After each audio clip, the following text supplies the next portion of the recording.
a whole thing in itself. So regulation, have chat on that. I should brought Alice or some of the legal team in to do this one. So the short summary of this, the TLDR regulation, there are different types of RWA tokens. The ones that are equities and securities need to be issued, traded, and custodized with licensed venues. Right? There are a subset of RWA the tokens that don't need that. Tokenizing a whiskey barrel, I guess that's commodities, and depends where you launch. It also depends where you launch, who can buy, who is buying. Right? So where you launch, right? Even though this is all on chain, someone's launching this real-world asset token. In our instance, let's just talk about IXSwap. In our instance, we're launching it out of the Bahamas. So we have a license out of Bahamas to issue and trade any real asset token from anywhere in the world for anyone who wants to buy it. But they must onboard with us through our process. We must approve them.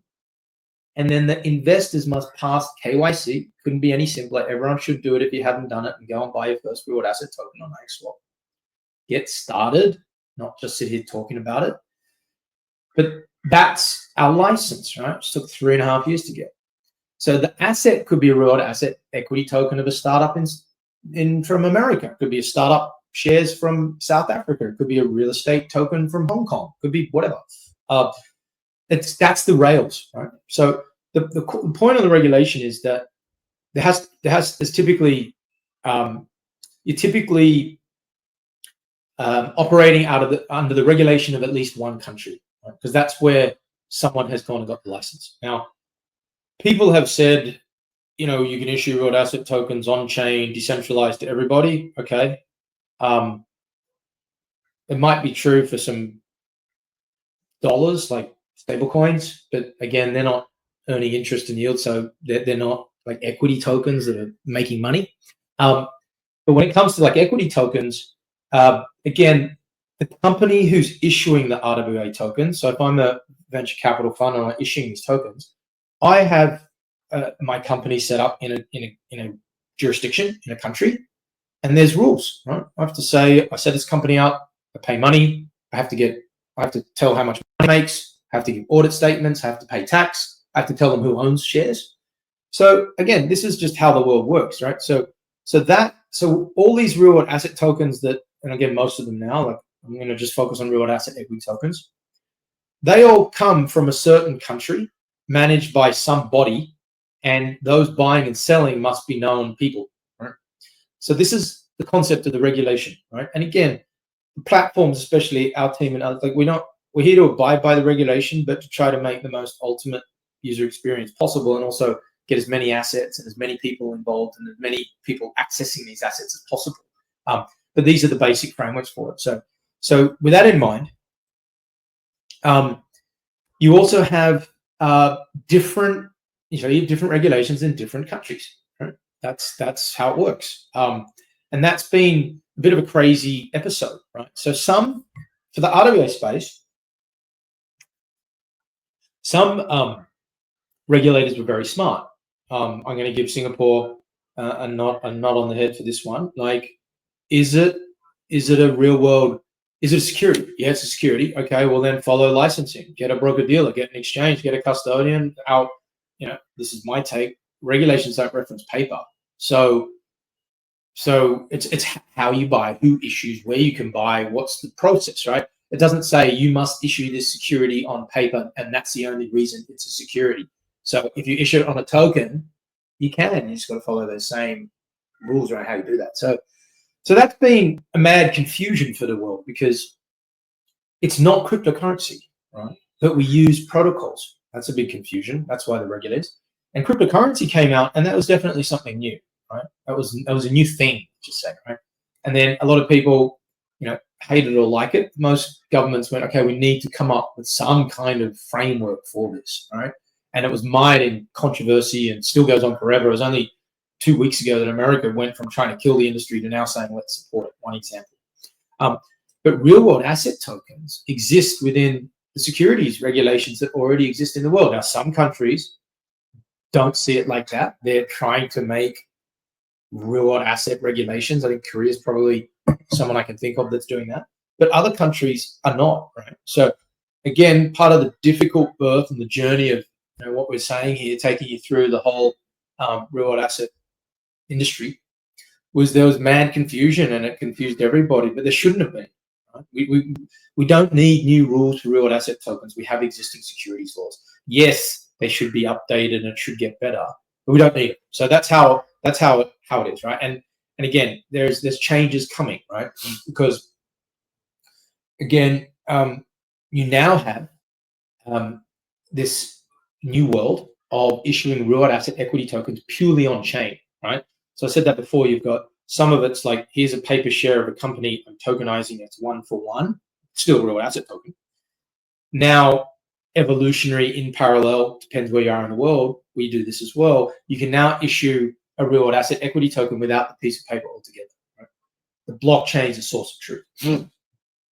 This is where some tweaks to regulation might be required. And that's happening around the world, like Switzerland, Germany, Delaware, Wyoming, actually in America, even though there's been a lot of fun and a lot of craziness, there've been kind of a bunch of positive developments on the RWA space way before last week, right? Over the last couple of years. But if what you want to understand at a high level, everyone's getting on board. And if I just think about, everyone knows now America's on board, but Singapore's been on board for 10 years. Hong Kong recently, Japan a couple years ago, Korea, Vietnam just announced, Indonesia, like at least in Asia, which is a big focus for us. Everyone's getting on the bandwagon, right? Because if you think about it from a regulator's perspective, the point was we need transparency to protect investors. That's why we have regulations. We never had regulations back before. It's just humans can't help themselves. They start cheating each other in Ponzi schemes and ripping each other off. You can see that in meme coin land every day. So regulations were built to protect, and then over time they usually get too big and grow into a super beast of its own. So anyway, the point is that that there's the regulators would want this. That's what we thought from day one. Why would they not want more transparency? Who really owns?